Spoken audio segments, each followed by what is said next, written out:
안녕하세요. 성형외과 전문의 김재훈입니다. 구축은 흉터로 인해서 조직이 과도하게 수축되면서 생기는 변형을 얘기합니다. 우리 몸에 상처가 생기면 그것을 복원하는 과정에서 정상적으로도 염증기 혹은 이렇게 수축 이런 단계를 거치게 되는데 코 수술하고 난 뒤에 염증이죠. 그런 상태가 길어지면 조직이 흉터가 많이 쌓이게 되고 그리고 덮고 있는 피부들이 오그라들게 됩니다. 연골 조직 간의 조직도 오그라들게 되고요. 그렇게 되면 외형의 변화가 생기고 뒤틀리고 기능을 하는 코 연골 구조가 수축이 되면서 뒤틀리는 현상, 이런 것을 구축화라고 합니다. 원인은 대개는 보형물이나 어떤 이식물에 의해서 염증이 생겼을 때 혹은 염증되기 전 이물 반응이 계속 반복되거나 혈종 등이 생겨서 흉터가 침착이 되는 경우, 이런 경우가 제일 많고요. 그리고는 우리가 이제 보형물을 사용할 때 보형물 사이즈가 너무 큰 거, 과한 보형물을 넣는 경우가 있어요. 그러면 조직에 덮고 있는 피부에 굉장한 장력, 뺑뺑한 장력이 걸리게 됩니다. 그러면 그것도 역시 흉터 침착의 원인이 되거든요. 또한 반복되는 수술도 원인이 됩니다. 수술할 때 자꾸 피부를 더 예쁘게 하거나 어떤 문제가 생겼을 때 수술을 너무 반복해서 하게 되면 그거 역시 흉터가 침착이 되면서 구축호로 이행될 수가 있고요. 최근에는 주사제, 필러, 조금 오염이 된 필러도 원인이 될 수 있고 주사 바늘 자체도 상처를 내는 것이고요. 그리고 주사제, 필러하고 더불어서 실을 요즘 같이 넣는 경우가 있습니다. 그러면 그 자체가 또 염증이 생기면 그 역시 또 마찬가지로 구축호를 발생시키는 그런 원인이 됩니다.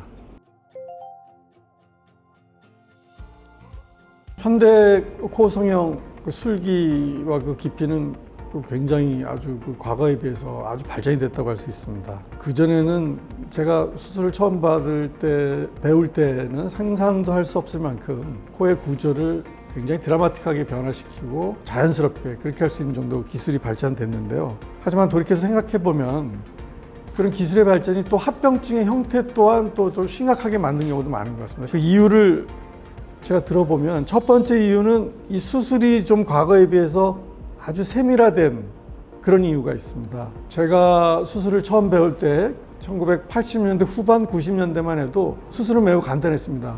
이렇게 예쁜 모양을 다듬은 보형물만 넣는 수술. 그때는 수술이 매우 간단하고 물론 문제도 많이 생겼지만 그때 생기는 문제는 그저 그 피부, 덮고 있는 피부에 문제 생기는 게 대부분이었어요. 그래서 그걸 제거하면은 해결이 되는 경우도 많았고 그리고 시간이 기다리면 또 이렇게 매우 좋아지는 경우도 많았는데 최근에는 수술이 세밀화돼서 구조를 바꾸는 수술을 합니다. 겉에 덮고 있는 피부뿐만 아니라 지지하고 있는 연골 구조, 지지대 구조 이런 것들을 변화시켜서 자연스러운 변화를 추구하려는 수술이 많기 때문에 그 지지 구조를 변화하는 수술에 생기는 합병증은 굉장히 심각한 합병증을 유발할 수가 있거든요. 그래서 수술의 세밀화가 오히려 합병증의 심각도를 더 유발하거나 빈도도 조금 느리는 경향이 있지 않나 그렇게 생각이 들고요. 두 번째 이유는 제일 많은 것 같아요. 다양하게 개발된 그런 신재료들이 있거든요. 부적절한 사용을 할 때 합병증이 좀 심각해지는 원인이 됩니다. 코 성형술에 필요한 그 재료들을 계속 개발해 오고 있는데요. 여러분들이 잘 아시는 실리콘, 고어텍스, 인공 진피, 알로돈, 메가덤 같은 상품명으로 나오는 제품들이 있고 또 기증늑연골, 또 메시프레이트라는 녹는 재료 이런 신재료들이 굉장히 많이 개발되고 있는데 이 중에 실리콘, 고어텍스 등은 이미 그 인공 보형물로서 자가 조직하고 거의 대등할 정도로 그 안전성이 확보돼서 우리가 그렇게 신경 쓰면서 사용하고 있지는 않습니다. 그리고 그 위에 제가 언급한 재료들도 여러 임상 영역에서 많이 사용되고 그 안전성이 입증이 되어 있습니다만 이 코 수술을 할 때 적절치 못한 부위에 너무 과한 양으로 사용하게 되면 부작용이 좀 크게 발생할 수가 있어요. 그 다음에는 세 번째 이유입니다. 확실하게 익히지 못한 기술의 적용입니다. 현대 코 수술은 지지 구조를 변화시키는 아주 복잡 다양한 방법을 적용하는 고난도의 그 기술을 요하는 수술이 많습니다. 그래서 이를 시행하는 의사는 정기적인 의학 교육은 물론이고 흔히 말하는 4년 정도 되는 혹독한 수련 기간을 거치죠.